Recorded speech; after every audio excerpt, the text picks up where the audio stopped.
Claves de la semana. Seguimiento de noticias internacionales elaborado por CESTE. Buenos días, estos son los titulares más importantes de la semana. Caída internacional del precio del petróleo. Reforma constitucional en Venezuela. Aranceles en represalia entre China y Canadá. Europa reafirma su compromiso con Ucrania. Semana de la ira en Siria. Impacto de los recortes de ayuda humanitaria por parte de Estados Unidos en África. Giro fiscal en Alemania. Comenzamos este repaso fijándonos en el mercado del petróleo. El precio del barril de Brent, utilizado como referencia en Europa, llegó a descender esta semana hasta los $68,3. Es el valor más bajo desde diciembre de 2021. La comunidad inversora teme que la agresiva política comercial adoptada por la administración de Donald Trump acabe provocando una desaceleración de la economía mundial. Un escenario que, en segunda derivada, lastraría la demanda de hidrocarburos. A esto se suma la flexibilización del sistema de cuotas por parte de la OPEP+, tal y como ha confirmado esta semana el cártel. 8 de sus miembros, entre ellos Arabia Saudí y Rusia, incrementarán gradualmente la producción de crudo a partir del próximo mes de abril. En concreto, el sistema de cuotas aumentará mensualmente en 120.000 barriles diarios, de tal forma que a finales de 2026 la producción del conjunto de participantes de la OPEP+ será 2,2 millones de barriles diarios, superior a los valores actuales.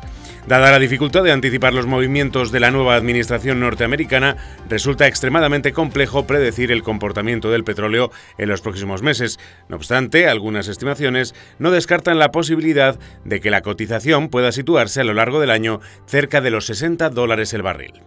Nos fijamos también esta semana en Venezuela. Allí Nicolás Maduro ha presentado ante la Asamblea Nacional una propuesta de reforma constitucional que plantea la modificación de 80 de los 350 artículos de la Carta Magna vigente desde 1999, promovida por el entonces presidente Hugo Chávez.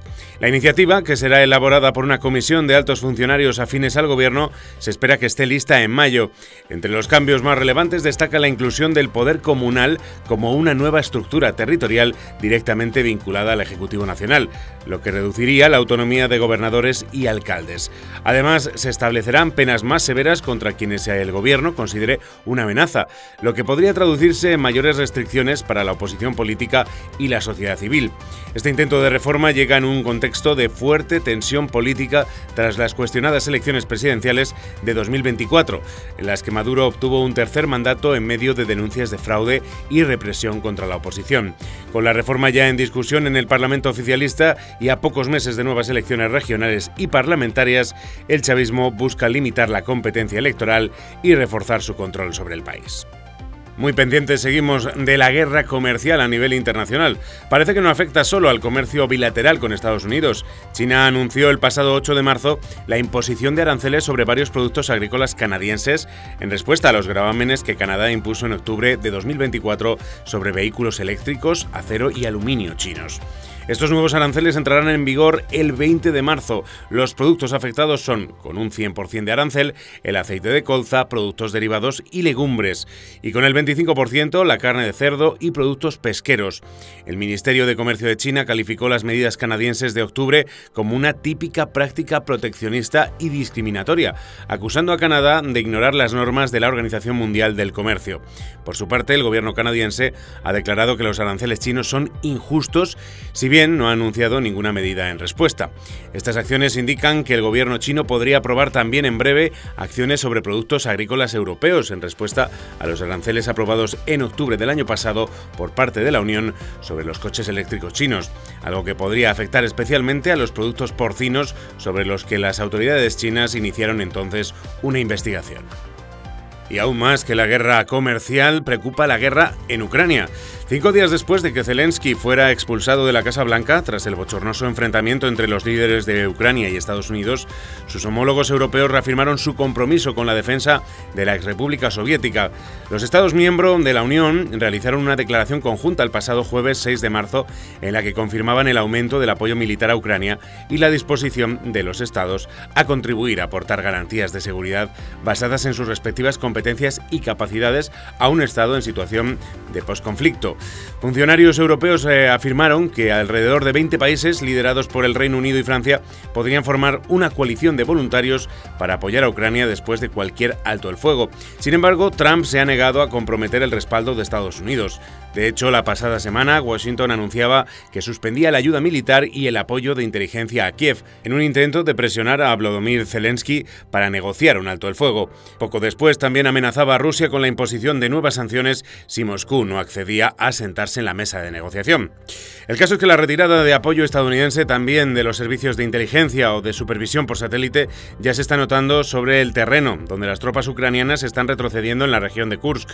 Esta semana está previsto que se celebren conversaciones de alto nivel en Arabia Saudí, donde Kiev podría proponer un alto el fuego parcial con Rusia y el cese de los ataques de drones, misiles de largo alcance y las operaciones de combate en el Mar Negro.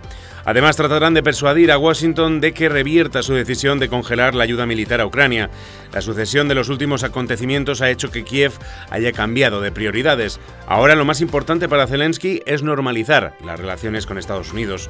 No obstante, el presidente ucraniano ha manifestado su deseo de alcanzar un acuerdo marco general con Estados Unidos con el objetivo de allanar el camino a otros acuerdos más detallados, como el de extracción de recursos minerales y futuras garantías de seguridad. Y otro lugar que preocupa es Siria. El 6 de marzo, grupos armados formados principalmente por oficiales del ejército sirio durante el régimen de Bashar al-Assad atacaron posiciones militares de la nueva administración y ocuparon varios edificios oficiales de la localidad costera de Latakia. El mayor ataque efectuado hasta ahora por grupos leales al anterior régimen ha desembocado en un escenario de extrema violencia en las localidades del oeste del país, pobladas en su mayoría por los alawitas, la corriente del Islam que profesa la familia de al-Assad. Según el Observatorio Sirio para los Derechos Humanos, las milicias vinculadas al nuevo gobierno han asesinado, en respuesta al episodio de insurgencia, a más de 750 civiles alawitas en apenas 2 días. El nuevo líder del país, Ahmed Shara, cuyo movimiento rebelde derrocó al autócrata el pasado mes de diciembre, acusó al antiguo régimen de querer desestabilizar el país y aseguró que se investigarán los crímenes cometidos en los últimos días. Sin embargo, se teme que las fuerzas leales a Damasco continúen con la brutal represión sobre la comunidad alawita, un escenario que dificultaría más, si cabe, la pacificación de un país enfrentado por las divisiones étnicas y religiosas. Y saltamos al continente africano. El presidente estadounidense Donald Trump anunció al comienzo de su mandato una congelación de 90 días a casi toda la ayuda humanitaria y al desarrollo, lo que tendrá grandes e inmediatas consecuencias socioeconómicas y sanitarias en la región. No se descarta que la suspensión se alargue en el tiempo ni que se sumen otros países occidentales, como Reino Unido y Francia, que ya han anunciado recortes, aunque de mucha menor magnitud, lo que podría generar cambios radicales en muchos de los países afectados, cuando se cuenta, proporcionalmente, el apoyo de instituciones financieras regionales e internacionales y organismos multilaterales, como las agencias de la ONU. Estados Unidos proporciona hasta un 26% de toda la ayuda destinada a África. El cese de estos aportes ofrece una enorme oportunidad a potencias rivales para cosechar beneficios diplomáticos y poder blando, hasta ahora un dominio característico de Occidente, que verá debilitada su influencia. Países como China, Rusia, India, Arabia Saudí, Turquía y Emiratos Árabes Unidos han aumentado sus programas de ayuda con un claro sesgo a sus intereses comerciales y geopolíticos. En regiones como el Cuerno de África o el Sahel, asoladas por violencia, conflictos, rivalidades y en el que muchos países tienen grandes intereses, el panorama geopolítico podrá sufrir una reconfiguración.